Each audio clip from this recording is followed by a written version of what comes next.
ഓരോ വഞ്ചനയിലും ഒരു ജീവിതകാലം മുഴുവൻ പഠിക്കാനുള്ള പാഠമുണ്ടാവും. നമ്മൾ പലപ്പോഴും പറയാറുണ്ട്, നിങ്ങൾ പ്രിയപ്പെട്ട ഒരാളുമായി ചേർന്ന് തുടങ്ങിയാൽ അയാളിൽ നിന്ന് രണ്ട് കാര്യങ്ങൾ കിട്ടും. ഒന്ന്, ജീവിതകാലം മുഴുവൻ അയാൾ നിങ്ങൾക്കൊപ്പം ഒരു നിഴലായി നിങ്ങളുടെ തോളോട് ചേർന്നുണ്ടാവും.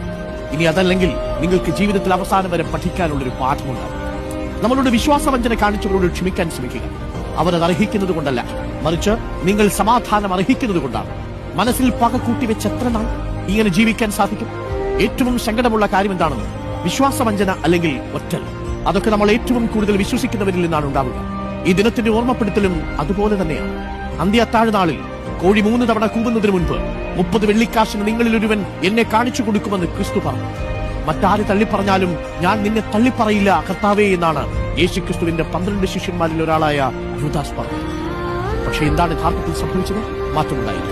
കോഴി 3 തവണ കൂവുന്നതിന് മുൻപ് യൂദാസ് യേശുക്രിസ്തുവിനെ